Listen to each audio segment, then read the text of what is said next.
Hey everybody, welcome back to the channel. Had a few people ask me about my 74 International 1-ton dually, so I thought I'd do a little walk around, show it to you.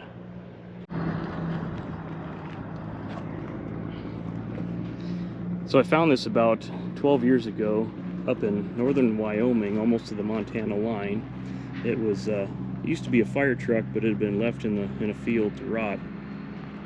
And found it on Craigslist and got it bought, got it moved to Denver, and it had been infested with mice, and they shredded the entire upholstery. It was nasty. So much work has been done since then. Custom flatbed by Temco Manufacturing in Fort Morgan, Colorado. I think it's kind of an old school flatbed, fits the truck well. I've added a little crank winch to hold the spare tire up. That was a cool modification. Pacific Dually's wheel simulators. Because of the type of wheels these use from the factory, they require a coined wheel. Very difficult to find a good set of used coined 16-inch dually wheels. You can find steel ones occasionally, but they were only produced as a factory wheel for 2 years on Fords. Custom bumper made, very similar to the original. It was a brush truck for the Dayton, Wyoming Fire Department, and they had a platform on the front that you would stand on and spray brush fires. Added some Tractor Supply boxes. Those are kind of handy. Seats all reupholstered. 4-speed manual transmission with a gear vendors under overdrive.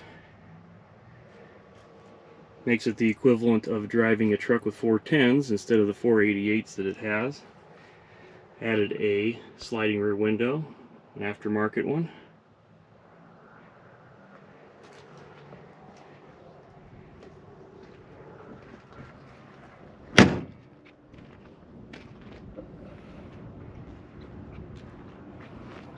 Of course, the bed has the integral gooseneck hitch in the back under the little flap, and I added the hitch in the back. 2-inch receiver. Has a 345 gas engine. Of course, the 4-speed, 2-speed transfer case. Dana 70F front axle, which is just a monster of a front axle.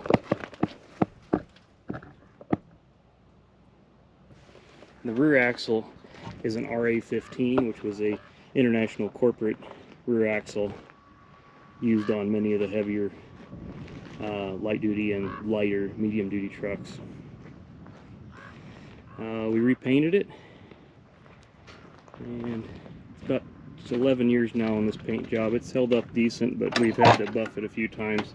The New Mexico sun is just relentless.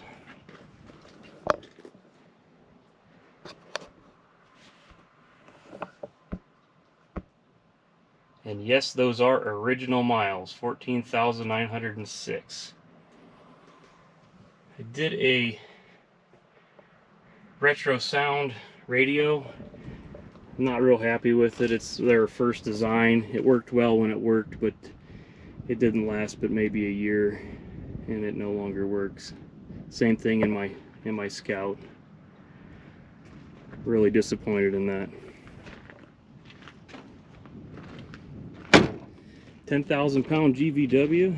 I've hauled a few gooseneck hit trailers with it. I don't, mostly because the brakes. It doesn't have a brake controller in it yet. A lot of people comment about the cab lights. Those are factory cab lights on international trucks.